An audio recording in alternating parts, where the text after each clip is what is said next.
The morning sun was just beginning to peek over the buildings of Cherry Street as Harold Thompson carefully buttoned up his navy blue cardigan. At 93 years old, he took pride in dressing properly every day, just as he had done during his military service all those years ago. His weathered hands smoothed down the fabric, making sure his World War II veteran pin was perfectly straight on the lapel.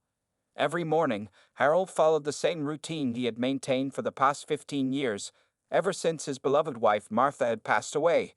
He'd wake up at exactly 6:30 a.m., wash his face with cold water to chase away any remaining sleepiness, and comb his thin white hair neatly to the side. The old mirror in his bathroom had seen him age gracefully over the decades, and now it reflected back the image of a man who carried his years with dignity.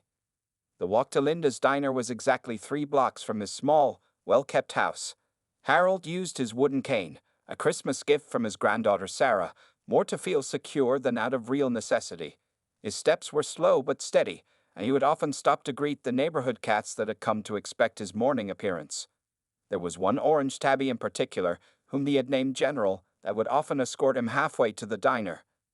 The bell above Linda's diner's door would chime at precisely 7 a.m. as Harold pushed it open. The smell of fresh coffee and bacon would greet him, along with Mary's cheerful "Good morning, Mr. Thompson." Mary had been waiting tables at Linda's for the past 8 years, and she always had his usual order ready: black coffee, no sugar, and 2 slices of wheat toast, barely browned, just the way he liked it. Harold's corner booth, which everyone in the diner knew as Mr. Thompson's spot, gave him a perfect view of Cherry Street through the large window. He could watch the town wake up while enjoying his simple breakfast. The morning light would catch the small American flag pin on his cardigan, making it sparkle as he reached for his coffee cup with hands that had once maintained fighter planes in the Pacific.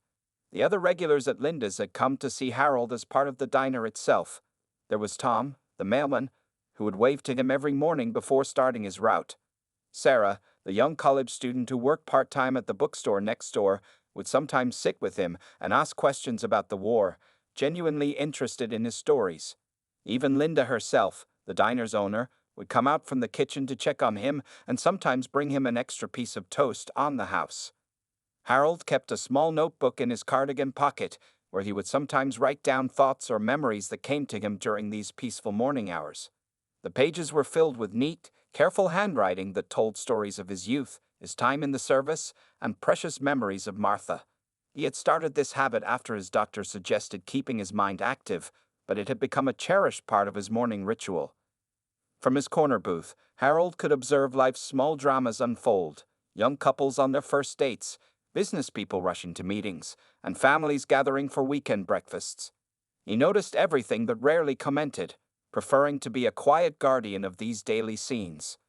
The diner's regular customers felt a sense of comfort knowing he was there, like having a grandfather watching over their morning routines.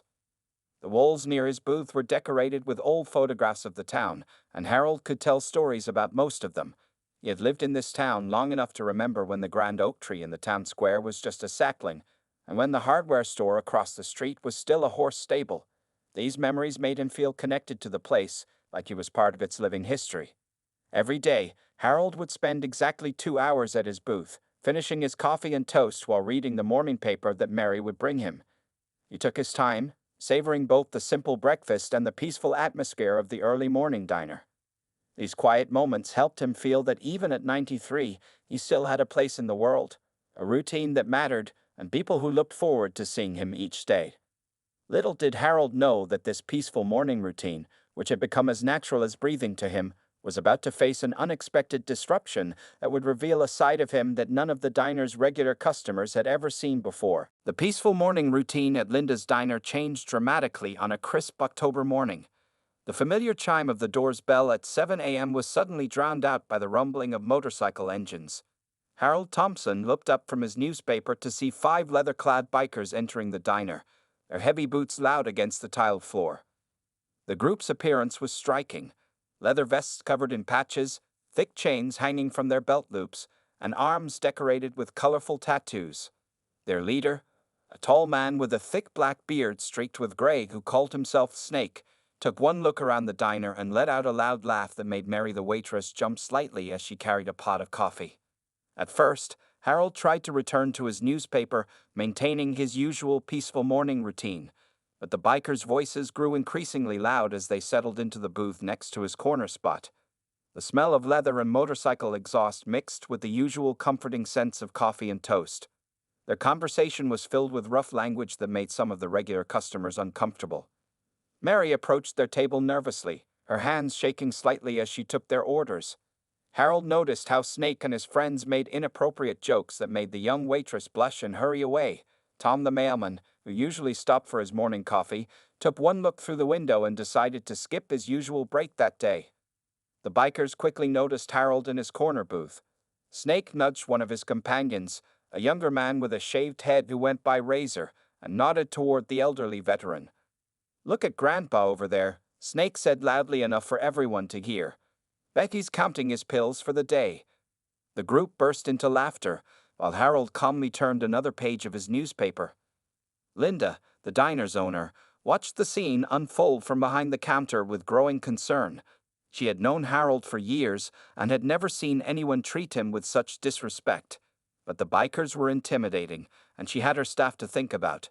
She caught Harold's eye, silently asking if he needed help, but he gave her a small smile and a slight shake of his head. The harassment continued as the bikers finished their breakfast. They would deliberately speak louder whenever Harold turned his newspaper page. When Mary brought their refills, they would bump their table, making coffee splash onto Harold's side of the booth. Each time, Harold would quietly use his handkerchief to dab at the spills, his face showing no reaction to their childish behavior. What seemed to irritate the bikers most was Harold's calm demeanor. They had expected him to get angry or leave, but instead, he sat there with the same dignity he had shown every morning for the past 15 years. Snake began making loud comments about Harold's veteran pin, questioning whether old-timers like him had actually done anything in the war besides peel potatoes. The other regular customers watched uncomfortably as the situation unfolded. Sarah, the college student who often sat with Harold, came in for her usual morning coffee but chose a seat far from her usual spot near him, feeling helpless and guilty about abandoning her friend. The usual warm, friendly atmosphere of Linda's diner had turned tense and uncomfortable. As the morning wore on, the bikers showed no signs of leaving. They ordered more coffee, made more noise, and continued their attempts to provoke Harold. They even started a betting pool among themselves about how long it would take to make the old man cry. Through it all, Harold maintained his routine, sipping his coffee and reading his paper as if nothing was unusual about this morning. But those who knew Harold well could see small signs that the situation was affecting him. His hands gripped the newspaper a little tighter than usual.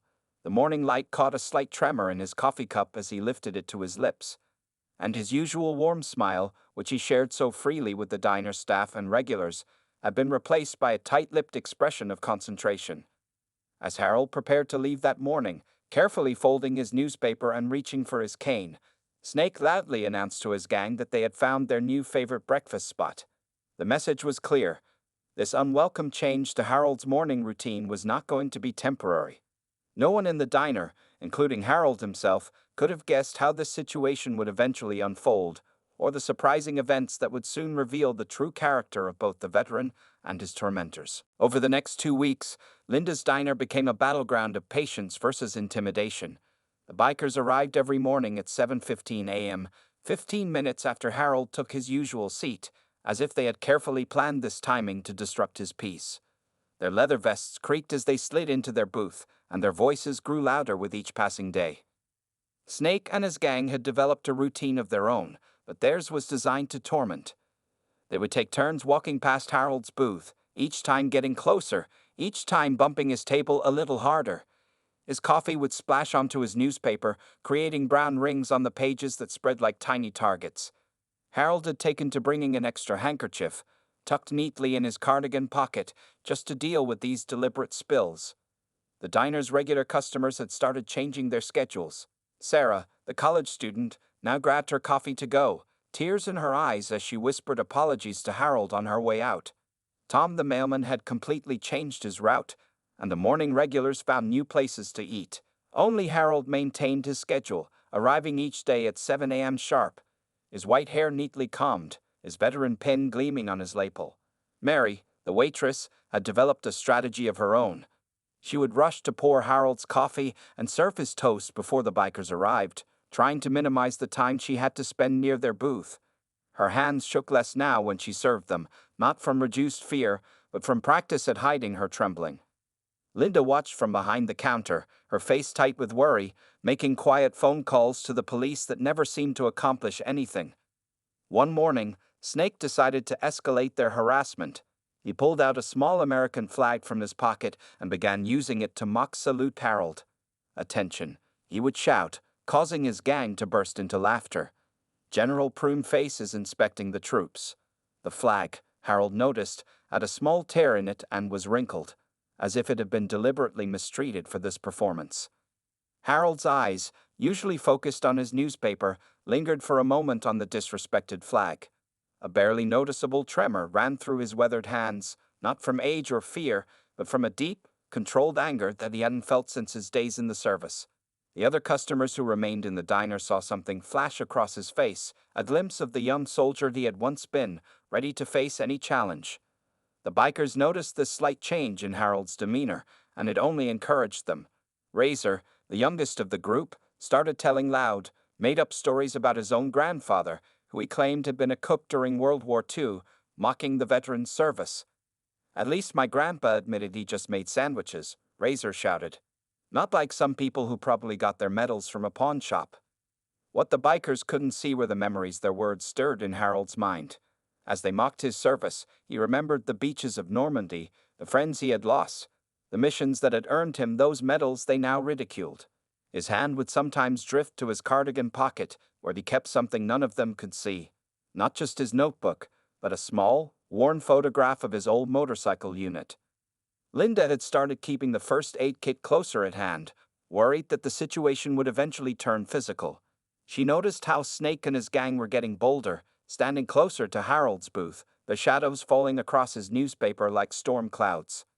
The tension in the diner had become so thick that even the clinking of coffee cups seemed to sound like warning bells.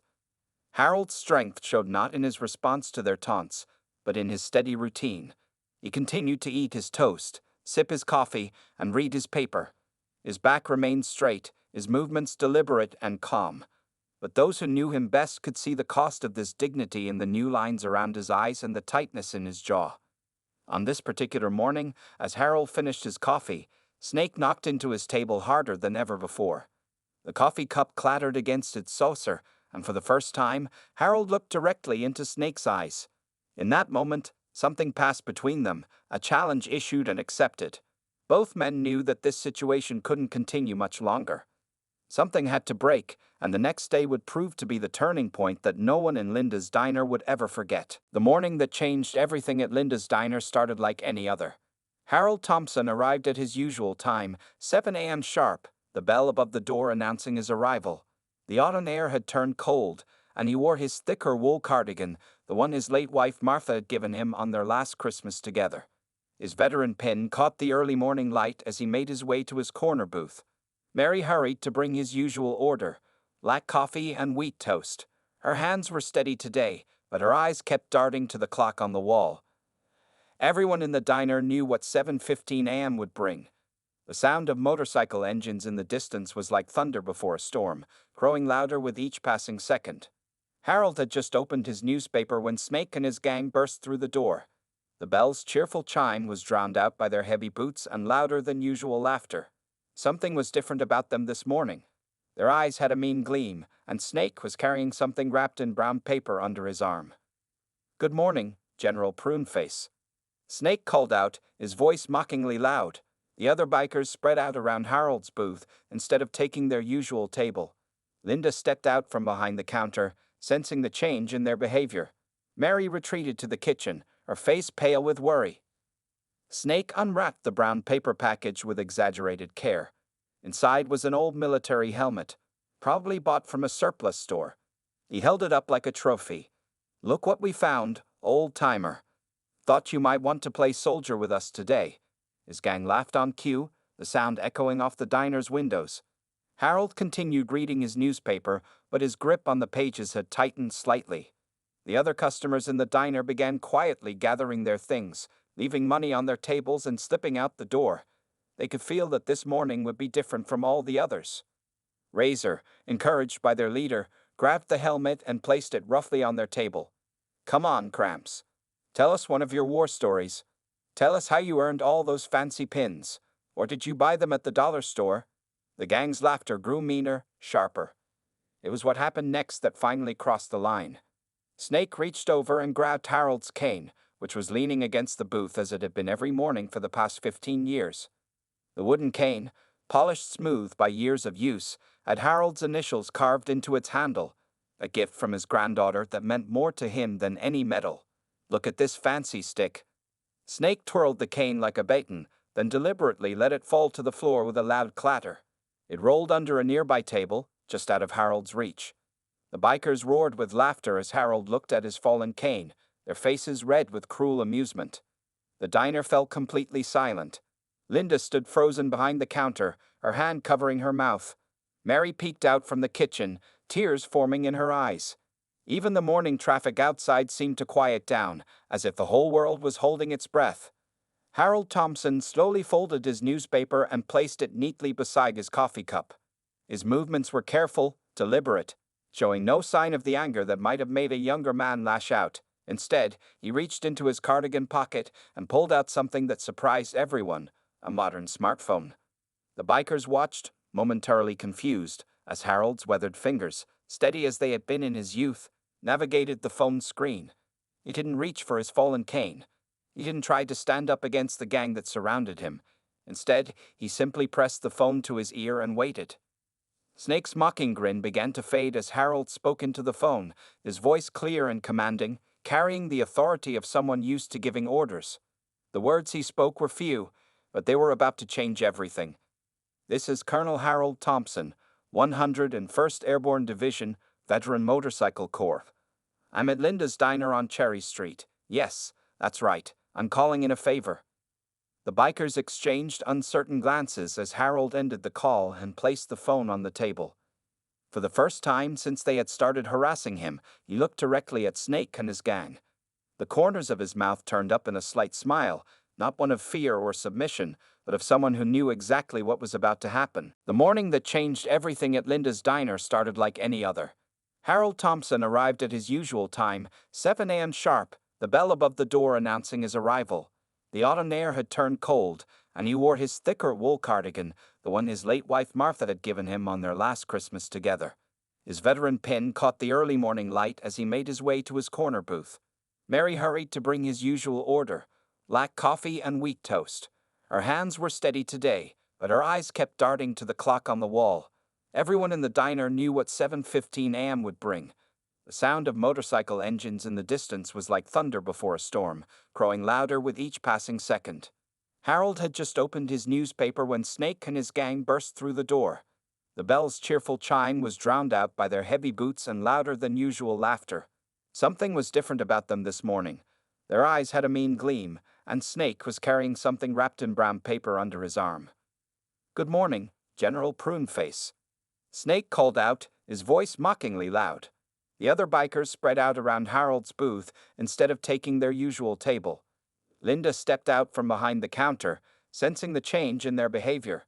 Mary retreated to the kitchen, her face pale with worry. Snake unwrapped the brown paper package with exaggerated care. Inside was an old military helmet, probably bought from a surplus store. He held it up like a trophy. "Look what we found, old-timer. Thought you might want to play soldier with us today." His gang laughed on cue, the sound echoing off the diner's windows. Harold continued reading his newspaper, but his grip on the pages had tightened slightly. The other customers in the diner began quietly gathering their things, leaving money on their tables and slipping out the door. They could feel that this morning would be different from all the others. Razor, encouraged by their leader, grabbed the helmet and placed it roughly on their table. "Come on, Gramps. Tell us one of your war stories. Tell us how you earned all those fancy pins. Or did you buy them at the dollar store?" The gang's laughter grew meaner, sharper. It was what happened next that finally crossed the line. Snake reached over and grabbed Harold's cane, which was leaning against the booth as it had been every morning for the past 15 years.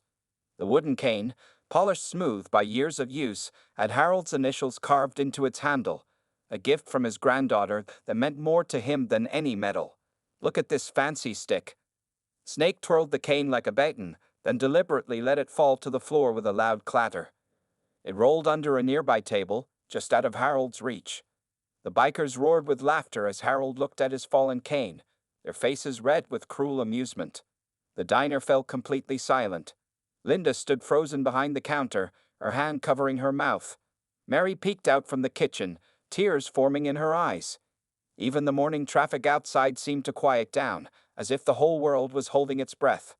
Harold Thompson slowly folded his newspaper and placed it neatly beside his coffee cup. His movements were careful, deliberate, showing no sign of the anger that might have made a younger man lash out. Instead, he reached into his cardigan pocket and pulled out something that surprised everyone: a modern smartphone. The bikers watched, momentarily confused, as Harold's weathered fingers, steady as they had been in his youth, navigated the phone screen. He didn't reach for his fallen cane. He didn't try to stand up against the gang that surrounded him. Instead, he simply pressed the phone to his ear and waited. Snake's mocking grin began to fade as Harold spoke into the phone, his voice clear and commanding, carrying the authority of the silence that filled Linda's diner after Harold's phone call was different from any silence before. Even the usual morning sounds, the sizzle of bacon on the grill, the clink of coffee cups, the hum of the refrigerator, seemed muted, as if the whole diner was waiting to exhale. Snake and his gang stood frozen, their earlier confidence beginning to crack like thin ice on a warming day. Harold Thompson sat calmly in his corner booth, his phone still on the table in front of him. His fallen cane remained untouched under the nearby table, but he made no move to retrieve it. Instead, he picked up his coffee cup with steady hands and took a slow sip, as if he had all the time in the world. The veteran pin on his cardigan caught the morning light, and for the first time, Snake took a closer look at it, noting the unique design that marked it as something more special than he had assumed. Razor, the youngest of the bikers, shuffled his feet nervously. Who? Who did you just call, old man? He asked, trying to sound tough, but his voice cracking slightly. The question hung in the air like morning mist, heavy with uncertainty. Harold placed his coffee cup back on its saucer with a gentle clink before answering. When you've served in the military as long as I have, he said, his voice calm and clear, you make certain connections. Friendships that last a lifetime. Brothers who would ride through hell for each other. He straightened his cardigan with careful movements, and some of those brothers never stopped riding. Linda, still behind the counter, noticed something change in Harold's posture. Though he remained seated, there was a subtle shift in how he held himself, less like the quiet elderly man who read his morning paper, and more like someone used to commanding respect. His eyes, usually soft with kindness, now held a steely glint that reminded her of old photographs she'd seen of military commanders. Snake tried to maintain his tough appearance, but his fingers drummed nervously on the table. You're bluffing, he said, but the tremor in his voice betrayed his uncertainty. You're just trying to scare us with some phone call to nobody. Harold checked his watch, the same watch he'd worn since 1945, a gift from his squadron after their last mission together. In about 15 minutes, he said quietly, you'll understand exactly who I called. He turned to Mary, who was watching from near the kitchen door. Mary, dear, would you mind bringing me a fresh cup of coffee? I believe we're about to have company. The next 12 minutes ticked by intense silence.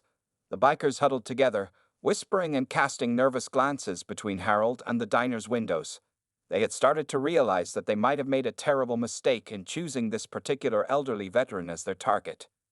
Some of the regular customers who had left earlier began to return, standing outside the diner's windows, their faces pressed against the glass.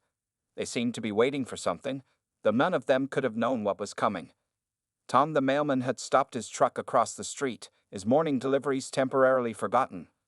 Harold used these minutes to pull his small notebook from his cardigan pocket. He opened it carefully and removed an old, creased photograph, placing it on the table where the bikers could see it. The photo showed a younger Harold, dressed in military gear, standing proudly beside a massive military motorcycle. Behind him were dozens of other riders, all wearing the same determined expression. At exactly 13 minutes after Harold's call, the first distant rumble could be heard. It started as a low vibration that made the coffee cups rattle slightly in their saucers. Snake's face went pale as the sound grew louder and louder until it was impossible to mistake it for anything other than what it was: the approaching thunder of dozens of motorcycles. Harold picked up his fresh cup of coffee, a small smile playing at the corners of his mouth. He looked at Snake and his now trembling gang, speaking softly but clearly enough for everyone in the diner to hear. "Gentlemen, I believe my friends have arrived, and they're very interested in meeting the people who've been disrespecting one of their founding members." The rumbling grew to a roar that filled the entire street, and the morning sun was suddenly blocked by the shadows of approaching riders. Harold Thompson took another sip of his coffee, knowing that justice was about to be served, not with violence, but with something far more powerful, respect earned through decades of service and brotherhood. Someone used to giving orders. The words he spoke were few, but they were about to change everything. "This is Colonel Harold Thompson, 101st Airborne Division, Veteran Motorcycle Corps. I'm at Linda's Diner on Cherry Street. Yes, that's right, I'm calling in a favor." The bikers exchanged uncertain glances as Harold ended the call and placed the phone on the table. For the first time since they had started harassing him, he looked directly at Snake and his gang. The corners of his mouth turned up in a slight smile, not one of fear or submission, but of someone who knew exactly what was about to happen. The ground seemed to shake as the first motorcycles appeared on Cherry Street. They came in perfect formation, 2 by 2, their chrome pipes gleaming in the morning sun. The riders wore leather jackets decorated with military patches and medals, their bikes bearing American flags that snapped proudly in the wind. Within minutes, more than 50 motorcycles had filled the street outside Linda's Diner, their engines creating a thunder that made the windows vibrate. Snake and his gang pressed themselves against the wall, their faces pale as sheet paper. The confident bullies of moments ago had vanished, replaced by uncertain men who suddenly realized they were far out of their depth.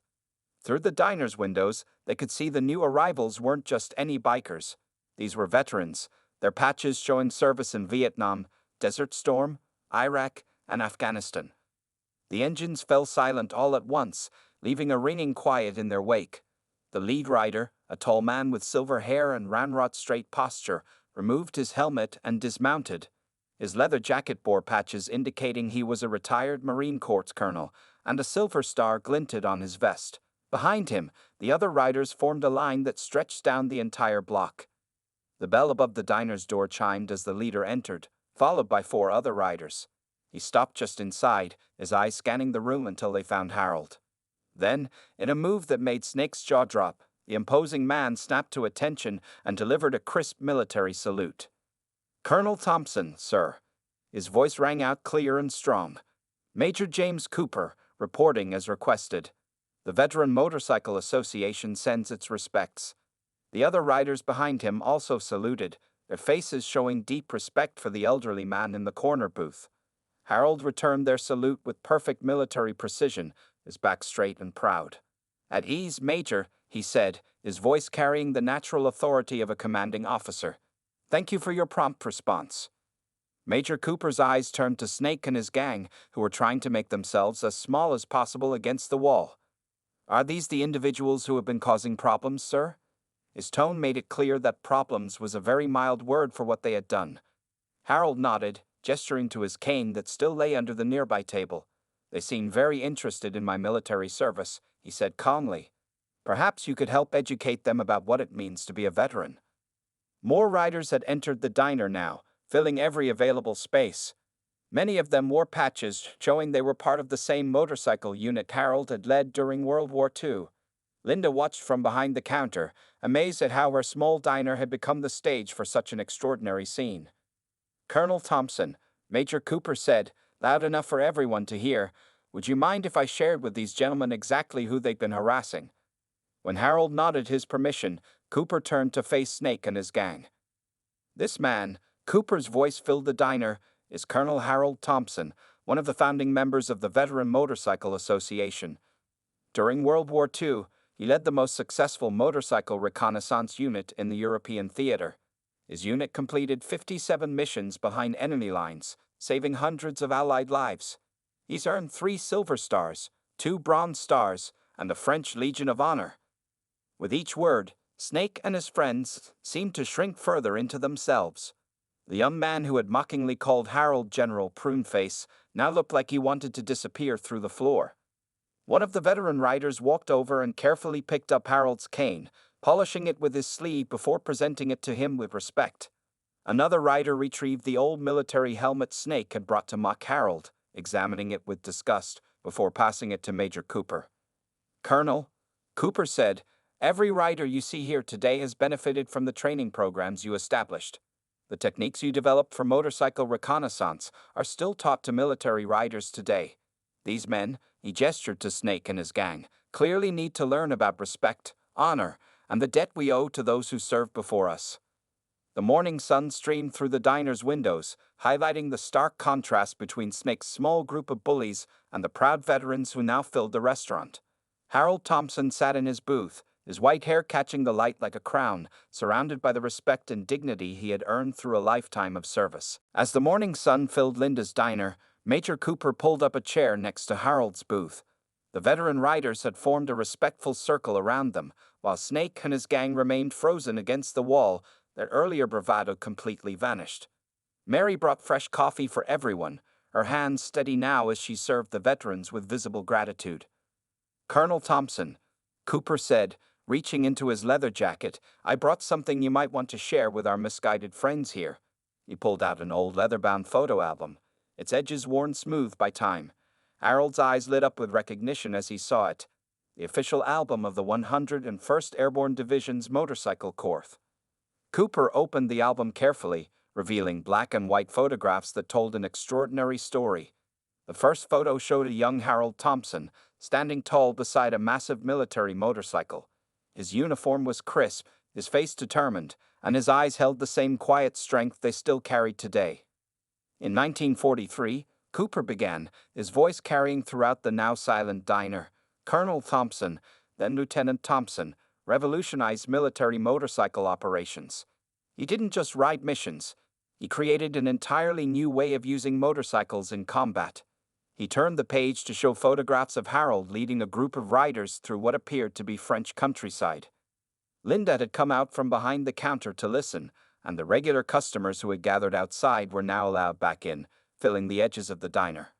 Everyone listened intently as Cooper continued the story, pointing to different photographs that captured moments of Harold's remarkable service. "These machines," Harold spoke up, his voice clear and strong, touching one of the photographs, were Harley-Davidson WLA motorcycles, specially modified for stealth operations. "We wrapped the pipes in asbestos to muffle the sound, painted everything matte black to avoid reflection, and added extra fuel tanks for long-range missions." His eyes took on a distant look as he remembered. Each bike could carry enough supplies for a week behind enemy lines.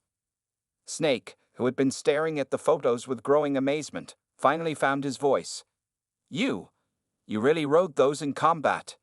The mockery was gone from his tone, replaced by genuine awe. Harold nodded, turning another page in the album. 57 missions. We carried intelligence, supplied resistance fighters, and helped downed Allied pilots escape. Lost some good men along the way." He paused, his finger resting on a group photo.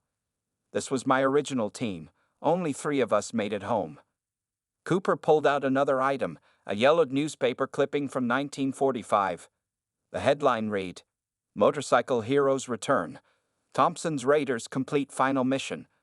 The article detailed how Harold's unit had ridden through German lines in the war's final months, delivering crucial intelligence that helped speed the Allied victory. After the war, Cooper continued, Colonel Thompson didn't just retire. He founded the Veteran Motorcycle Association, creating a brotherhood for riders who had served their country. He gestured to the patches on his own jacket. "Every one of us here wears this patch because of the foundation he built." Mary, who had been listening intently, suddenly remembered something.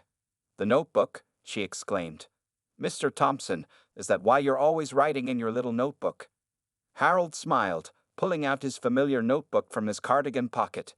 "I've been working on a book," he admitted. "The complete history of military motorcycle operations from World War II to modern day.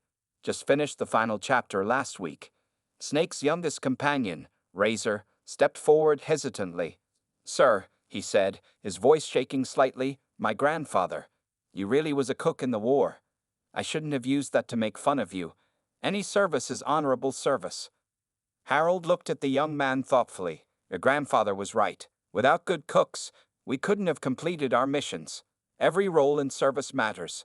He turned to Snake. and every veteran, whether they rode motorcycles or not, deserves respect.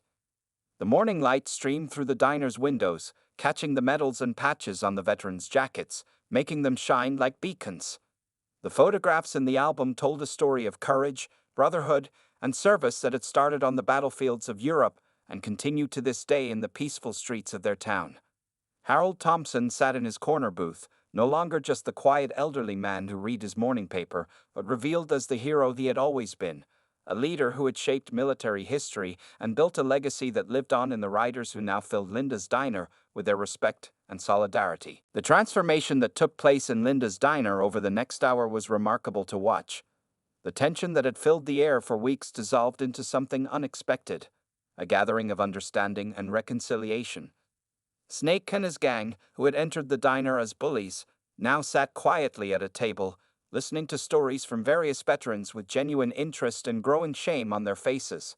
Harold remained in his corner booth, but now he was surrounded by respect instead of mockery.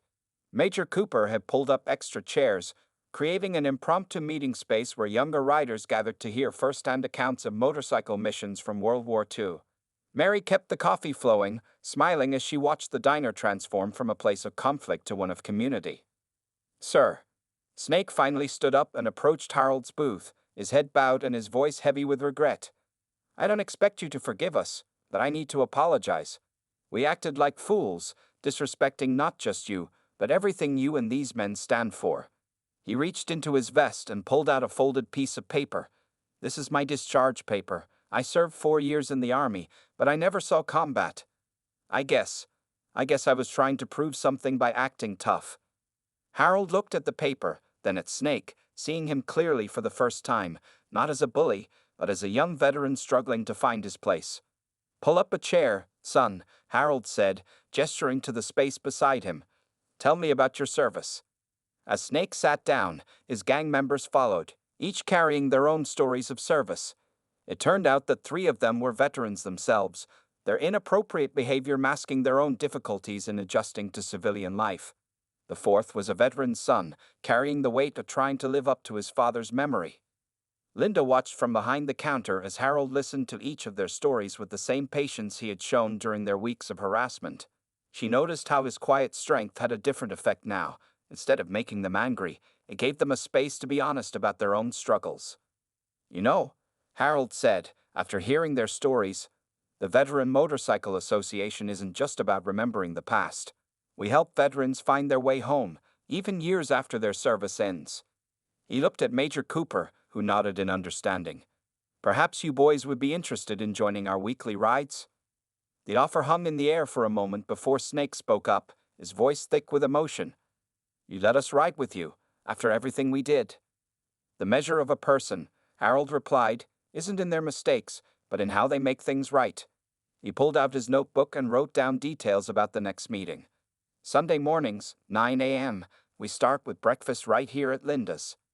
The other veteran riders began sharing their own stories of how the association had helped them. One talked about finding a job through the network, another about getting help with VA benefits.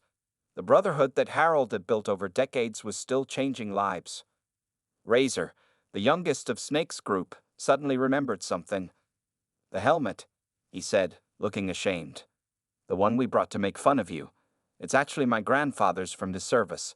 I dishonored it by using it that way." Harold reached for the helmet, which had been placed respectfully on an empty chair. "Then let's restore its honor," he said, pulling out a pen. "Would you mind if I signed it? Your grandfather and I might have served around the same time."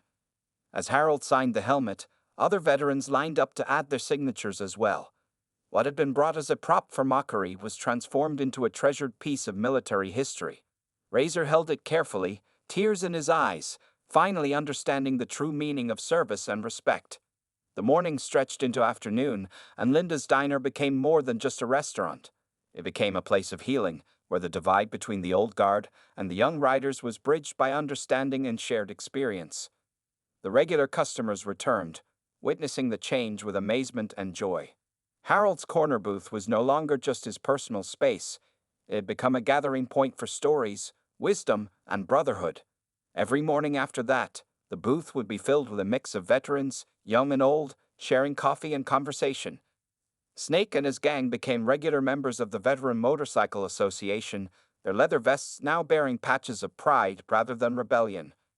As the afternoon sun filled the diner with warm light, Harold looked around at the unlikely family that had formed from conflict. His quiet strength had not only stood against bullying but had transformed it into brotherhood. Linda's diner had become exactly what he had always hoped to create, a place where service was honored, respect was earned, and veterans of all ages could find their way home.